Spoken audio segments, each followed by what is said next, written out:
ఈ రైతాంగానికి ఇచ్చిన భూమికి మీరు ఏ విధంగా వాళ్ళని కాంపెన్సేట్ చేసి ఇస్తున్నారు? మీరు నిన్న రిపబ్లిక్ డే దాంట్లో చూస్తేనే ఎంత డొల్లగా ఉందో అర్థమవుతోంది. మీరు చేసిన పెరేడ్లోనే ఎప్పుడో 14 నుంచి 19 వరకు కట్టించిన స్టాఫ్ క్వార్టర్స్ని చూపించేసి మీరు చేసే ప్రయత్నం చేస్తున్నారు. ఏమన్నా అంటే నీళ్లు పంప్సెట్లు కొట్టాలా, పంప్సెట్లకు 300 కోట్లు అవుతుంది, 400 కోట్లు అవుతుంది, 500 కోట్లు అవుతుంది. దేశంలో ఎవడైనా కానీ కంప చెట్లు తీయడానికి 330 కోట్లు వాడతారండి. ఇదేం ఒక రోజుతో ఆగిపోయేదే? ప్రతి సంవత్సరం పీకాల్సిన కంప చెట్లే కదా, ఒక పూటతో ఆగిపోయే కంప చెట్ల.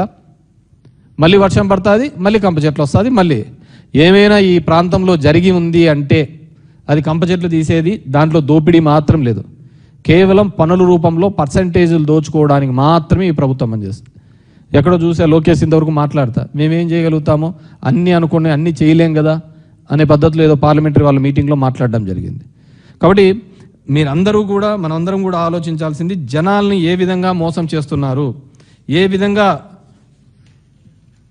విధంగా వాళ్ళు ఇచ్చిన హామీలు. నిన్న ఎక్కడో ఎన్డీటీవీ ఇంటర్వ్యూలో చూసినాం 20 లక్షల కోట్లు తీసుకొని వచ్చినామని, మళ్ళీ 20 మిలియన్ జాబ్స్ అనే ఏదో తీసుకొని వచ్చినా మళ్ళీ దాన్ని సరి చేసుకునే ప్రయత్నం చేసినారు. 20 లక్షల ఉద్యోగాలు ఎక్కడికి వచ్చినాయి? డేటా రిలీజ్ చేయండి, ఏ కంపెనీలలో ఎన్నెన్ని ఉద్యోగాలు ఇచ్చినామో రిలీజ్ చేయండి. రిలీజ్ చేసే స్థితిలో మీరున్నారా? ప్రతి ఒక్క చోట కూడా ఒక దోపిడీ చేసే కార్యక్రమాలు తప్ప వేరేది ఏదే కానీ ఈ ప్రాంతంలో కనపడటం లేదు. అంతకు మించి మిగతా చోట్ల ఏమైనా చేస్తున్నారా అంటే అది లేదు. తెచ్చిన అప్పంతా ఎక్కడికి పోతోంది? ఇక్కడ మేము అడగదలుచుకునేది ఒకటే, తెచ్చిన డబ్బులంతా ఎక్కడికి పోతున్నాయి? ఈ ప్రాంతంలో అభివృద్ధి పేరుతో తీసుకొని వస్తున్న నిధులు ఇక్కడ అభివృద్ధి జరగటం లేదు. అది జరగకపోగా ఇంకా భూమి కావాలి అన్నారు. మీరు చేస్తున్న దానికి చూస్తే అంటే ఇటువైపు నెల్లూరు సరిపోదు, ఇటువైపు చూస్తే భీమవరం వరకు కూడా భూములు సరిపోవు.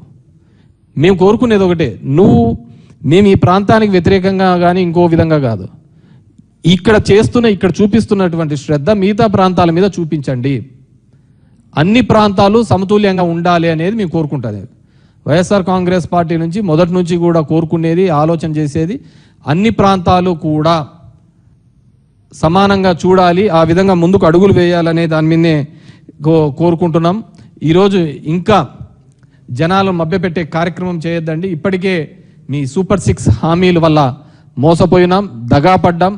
ఇప్పటికీ కూడా ఇంకా అంతా బాగుంది. కేవలం మీరు అటెన్షన్ డైవర్స్ కోసము ఏదో ఎక్కడో దోపిడీలు గొడవలు చేయడము, కేసులు పెట్టడము, దీనిల మీద చూపిస్తున్న శ్రద్ధ పరిపాలన మీద చూపించడం లేదు.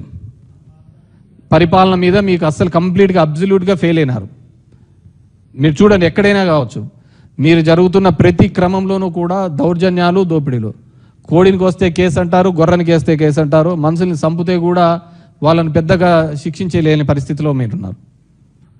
కాబట్టి ఈరోజు వైఎస్ఆర్సీపీ తరఫున ఒకటే మేము అడుగుతున్నాం, అన్ని ప్రాంతాలు సమగ్ర అభివృద్ధి చేయండి. కేవలం పేపర్ల మీద కాదు, ఫీల్డ్ లెవెల్లో అభివృద్ధి చేయాలి. ఈ రిపబ్లిక్ డే రోజు, 77th రిపబ్లిక్ డే రోజు ఇప్పటికైనా మీరందరూ కూడా, ఎందుకంటే ఎవరైనా ప్రెస్లో రాస్తా అంటే, ప్రెస్లో మాట్లాడుతూ ఉంటే వాళ్ళను జైళ్ళలో వేస్తున్నారు. ఎక్కడ ఏ దాని మీద ఉందో నాకు అర్థం కావటం లేదు. ఇంకా 77 సంవత్సరాల స్వతంత్ర భారతంలో ఇంకా ఈ అరాచక పాలన ఏంటో నాకు అర్థం కావటం లేదు. ఇంకా మభ్యపెట్టడం, మోసం చేయడం, ఒక నెరేటివ్ని బిల్డప్ చేసి దాని మీద ఎస్టాబ్లిష్ చేసుకుంటూ పోతుంది ఈ ప్రభుత్వం. డెఫినెట్గా ఇప్పటికైనా మానుకొని రాబో కాలంలో ఖచ్చితంగా ఈ రాష్ట్రం యొక్క సమాభివృద్ధికి తోడ్పడాలి. ఎందుకంటే మీరు ఎప్పుడు జగన్మోహన్ రెడ్డినితో కంపేర్ చేస్తూ అంటారు, అతనేంది నాకు ఇదని. మన లోకేష్ పోయినప్పుడు కూడా అంటాడు ఏడుపు కొట్టు బ్యాచ్లు. ఎవడు ఏడుపు కొట్టు బ్యాచ్లు? మీరు కాదా ఏడుపు కొట్టు బ్యాచ్లు? పొద్దున్న లేచిన నుంచి జగన్మోహన్ రెడ్డి మీద ఏడ్చేది మీరా మేమా? ఏడుపు కొట్టు బ్యాచ్లు మీరు. ఇప్పటికి 2 సంవత్సరాలు అయితే అంటది, ఏ రోజైనా జగన్మోహన్ రెడ్డి పేరు చెప్పకుండా మీరు మాట్లాడిన సందర్భం ఉందా? మీరు ఈ ప్రాంతంలో చేసిన అభివృద్ధి కానీ, ఈ ప్రాంతంలో చేసిన ఈ పనిని నేను చేశాను, ఈ అభివృద్ధి నేను చేశాను, ఈ కాలంలో సంక్షేమం ఇది చేశానని చెప్పుకునే కాలం ఉందా? లేదు కదా. ఇంకా అదే ఏడుపే. ఎవడో కట్టిన హైదరాబాద్ నేను కట్టించానంటారు, ఎవరో చేసిన దాంట్లోకి నేను చేశామని అంటున్నారు. నువ్వేం చేసావు? ఉమ్మడి ఆంధ్రప్రదేశ్లో 9 సంవత్సరాలుగా ముఖ్యమంత్రిగా ఉన్నావు. ఉమ్మడి ఆంధ్రప్రదేశ్ అంటే ఈ ప్రాంతం కూడా వస్తుంది కదా, కేవలం హైదరాబాదే కాదు కదా వచ్చేది, ఈ ప్రాంతం కూడా వస్తుంది. మరి ఈ ప్రాంతంలో ఉమ్మడి 9 సంవత్సరాలు నువ్వేం చేశావు? విజయవాడకి ఏం చేశావు? గుంటూరుకి ఏం చేశావు? అమరావతికి ఏం చేశావు? శ్రీకాకుళం చేశావు? గోదావరి జిల్లాలకు ఏం చేశావు? రాయలసీమకి ఏం చేశావు? మీరు ఏ పని చేయకుండా మా జగన్ మీద, మా నాయకత్వం మీద ఏడుపు కొట్టు మా ఎందుకు? పొద్దున్న లేచిన నుంచి ఇదే ఏడిపే కదా మీరు చేస్తాండేది. మేమెందుకు ఏడ్చినాం? మేము చేసిన పనిని కూడా మీరు తీసుకోబోతున్నారు క్రెడిట్. మీరు మీ దాంట్లో అకౌంట్లో వేసుకుంటున్నారు. మేము మొదలుపెట్టిన పనిని కూడా మీ క్రెడిట్లోకి వేసుకుంటున్నారు. ఏది ప్రతి ఒక్కటి కొత్తగా మీరు తీసుకొని వచ్చిన సంస్కరణలు అంటూ ఏమీ లేవు. మన గ్రీన్ కో దగ్గర ఇండస్ట్రీస్ దానిలో మేము తిన్నారు. దావోస్కు పోయినాం, గ్రీన్ కోతో అగ్రిమెంట్ అన్నాం. ఏమి ఏడ్చిరు మీరు? గ్రీన్ కోలో తెచ్చడానికి ఎంత దూరం పోయినారు ఆ దావోస్ కని. మరి మీరెందుకు పోయినారు? మీరేం తెచ్చారు? అది టూర్ విజిట్కి పోయినట్టు పోతున్నారా? కాదు కదా. కాబట్టి ఇప్పటికైనా కానీ పరిపాలన మీద శ్రద్ధ పెట్టండి, లా అండ్ ఆర్డర్ మీద శ్రద్ధ పెట్టండి.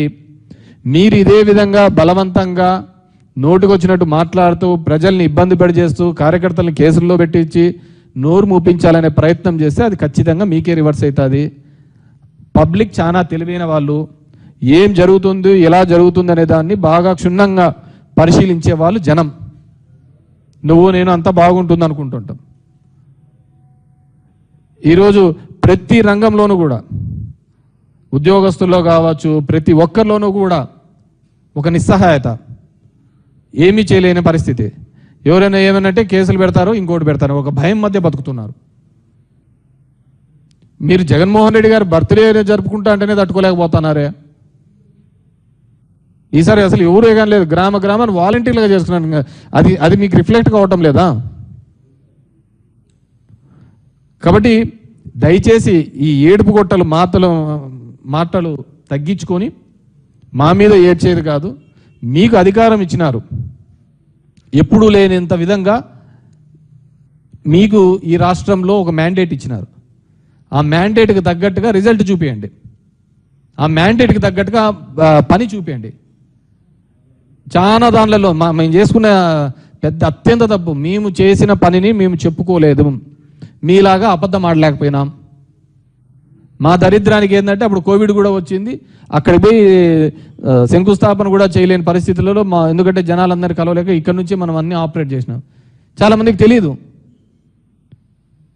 చాలామంది నా నియోజకవర్గంలో ఒక జిల్లేడు బండ అనే ఒక ప్రాజెక్టు 700 కోట్లతో అక్కడ పనులు జరుగుతాయని చాలామందికి తెలియదు.